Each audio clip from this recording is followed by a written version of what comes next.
الحمدللہ رب العالمین والعاقبۃ للمتقین والصلاۃ والسلام علی رسول الکریم اما بعد۔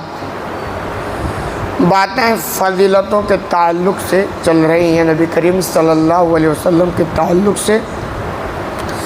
حدیث نمبر 3560 عن عائشہ رضی اللہ عنہا انہا قالت، عائشہ رضی اللہ عنہ سے روایت ہے، وہ بیان کرتی ہیں، ما خیر رسول اللہ صلی اللہ علیہ وسلم بین امرین الا اخذ ایسرہما ما لم یکن اثما، کہ نبی کریم صلی اللہ علیہ وسلم کو جب دو کاموں میں سے اختیار دیا جاتا تو آپ ان میں سب سے زیادہ جو آسان ہوتا اسے اختیار کرتے جب تک اس میں گناہ نہ ہو۔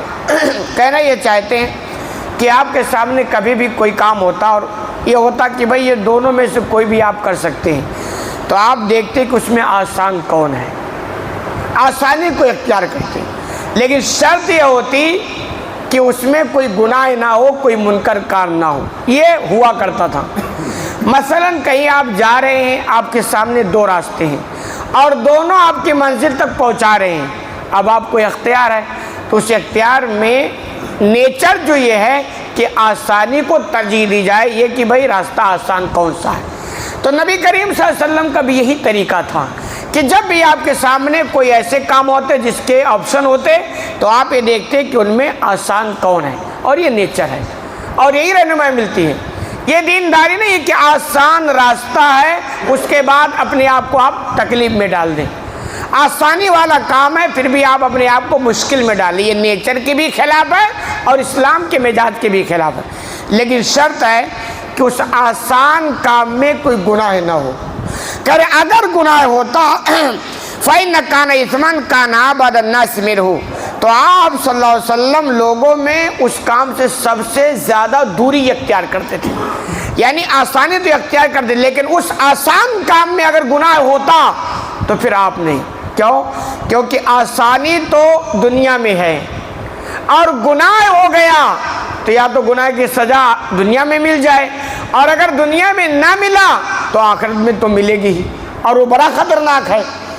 اس لیے آپ کبھی بھی گناہ والا کام کو اختیار نہیں کرتے، چاہے وہ کتنا ہی آسان کیوں نہ ہو۔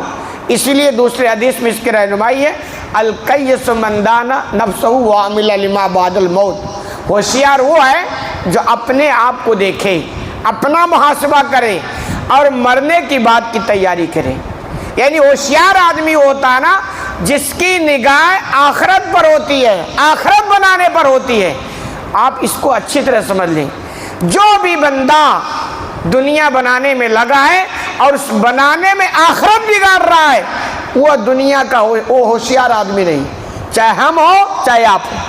ہوشیار تو وہ ہے جو آخرت بنائے، اور اس آخرت بنانے میں اگر دنیا بگڑ رہی ہے کوئی فرق نہیں پڑتا، وہ ہوشیار ہے۔ کیوں؟ کیونکہ دنیا عارضی ہے، اور دوسری بات ہماری زندگی کا مقصد یہی ہے کہ ہمیں آخرت بنائیں، دنیا تو ضرورت ہے۔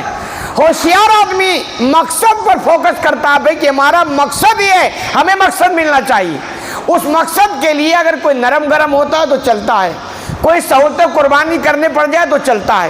اسے آپ اچھی طرح سمجھنا چاہیے۔ تو ایسے اللہ نے ہمیں دنیا میں پیدا کیا ہے، جتنی سہولتیں ہیں آپ فائدہ اٹھائیں، کوئی آپتی نہیں ہے، جتنا ٹیکنالوجی آپ فائدہ اٹھائیں کوئی آپتی نہیں ہے، لیکن اگر اس فائدہ اٹھانے میں آخرت بگڑ رہی ہے تو پھر بیکار ہے۔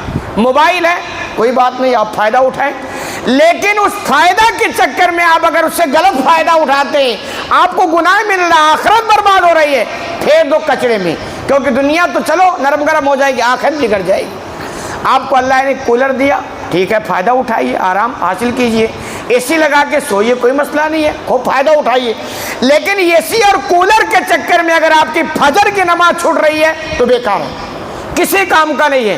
کیوں؟ یہ تو دنیا کی سہولت کے لیے آپ آخرت کو چھوڑ رہے ہیں، برباد کر رہے ہیں۔ تو یہ آپ دھیان رکھیں کہ دنیا میں جتنی سہولتیں اور آسانیاں آپ اختیار کریں، شرط یہ ہے کہ اس میں گناہ نہیں ملنا چاہیے، آخرت برباد نہ ہونے پائے۔ آگے بیان فرماتے ہیں، وَمَنْ تَقْمَ رسول اللہ صلی اللہ علیہ وسلم لِنَفْسِهِ، آپ صلی اللہ علیہ وسلم نے کبھی بھی اپنے ذات کے لیے بدلہ نہیں لیا کسی سے۔